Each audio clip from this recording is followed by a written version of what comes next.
Au nom du Père, du Fils, du Saint-Esprit. Amen. Seigneur Jésus, tu connais mon inconstance et mon infidélité. Tu sais combien je suis faible. Alors je demande en ton nom que notre Père céleste envoie son Esprit pour que quotidiennement je puisse entreprendre la lecture du catéchisme de l'Église catholique et que mon cœur s'ouvre à la tradition enseignée par ton Église, ma mère. Que je puisse ajuster toutes mes actions et mes œuvres à son enseignement. Mon Jésus, avec confiance j'abandonne la constance et la fidélité de toute la démarche entre tes mains.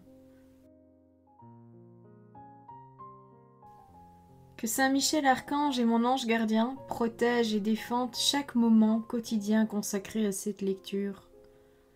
Maintenant, avec toi et par ta voix, disons: Notre Père, qui es aux cieux, que ton nom soit sanctifié, que ton règne vienne, que ta volonté soit faite sur la terre comme au ciel.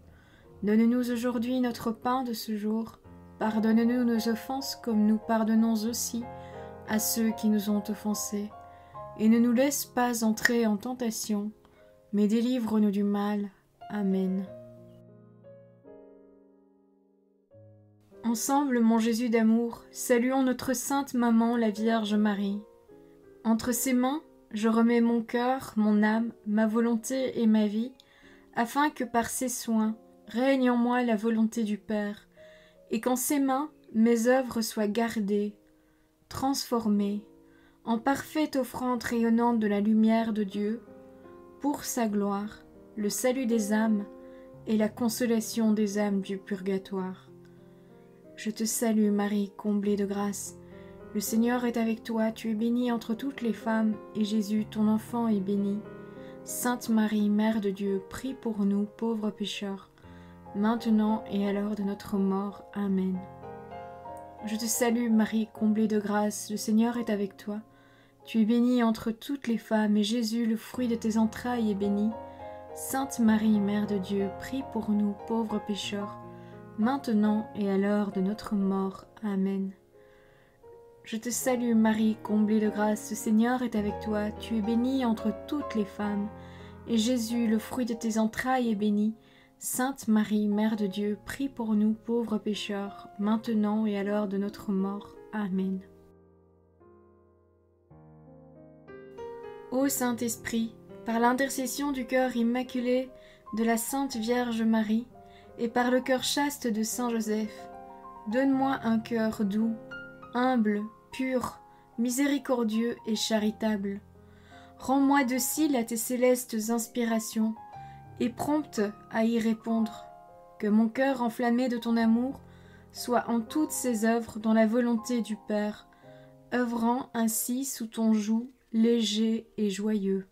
Père céleste, je fais ces demandes par les mérites, les œuvres et les souffrances de Jésus-Christ, ton Fils bien-aimé.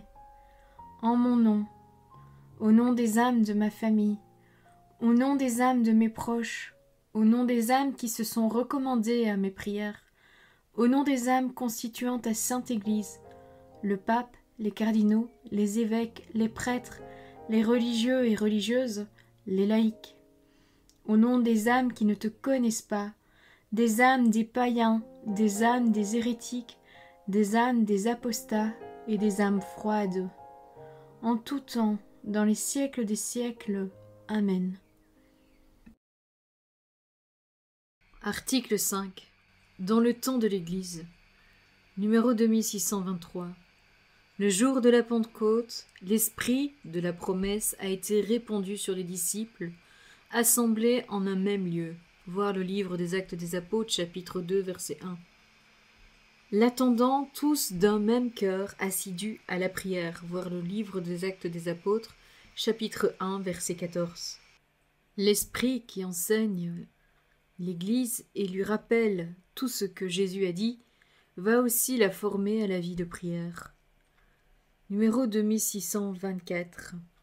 Dans la première communauté de Jérusalem, les croyants se montraient assidus à l'enseignement des apôtres, fidèles à la communion fraternelle, à la fraction du pain et aux prières.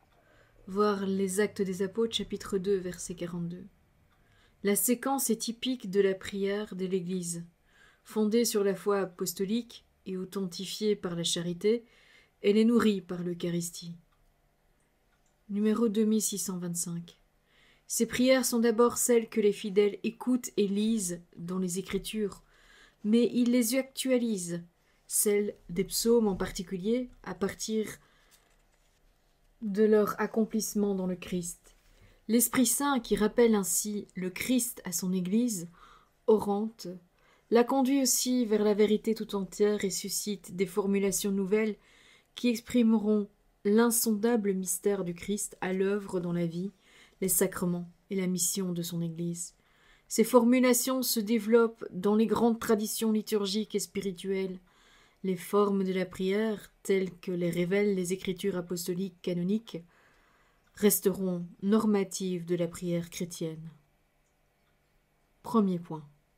La bénédiction et l'adoration. Numéro 2626. La bénédiction exprime le mouvement de fond de la prière chrétienne. Elle est rencontre de Dieu et de l'homme. En elle, le don de Dieu et l'accueil de l'homme s'appellent et s'unissent.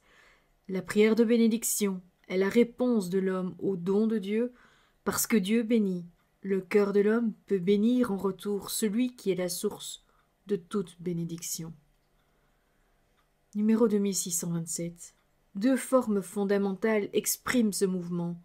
Tantôt elle monte, portée dans l'Esprit Saint, par le Christ vers le Père. Nous le bénissons de nous avoir bénis. Tantôt elle implore la grâce de l'Esprit Saint qui, par le Christ, descend auprès du Père. C'est lui qui nous bénit. Numéro 2628. L'adoration est la première attitude de l'homme qui se reconnaît créature devant son Créateur. Elle exalte la grandeur du Seigneur qui nous a fait, et la toute-puissance du Sauveur qui nous libère du mal. Elle est le prosternement de l'esprit devant le Roi de gloire, voir le livre des psaumes, le psaume 24 et les versets 9 et 10. Et le silence respectueux face au Dieu toujours plus grand, l'adoration du Dieu trois fois saint, est souverainement aimable, confond d'humilité et donne assurance à nos supplications. Deuxième point, la prière de demande. Numéro 2629. Le vocabulaire de la supplication est riche en nuances dans le Nouveau Testament.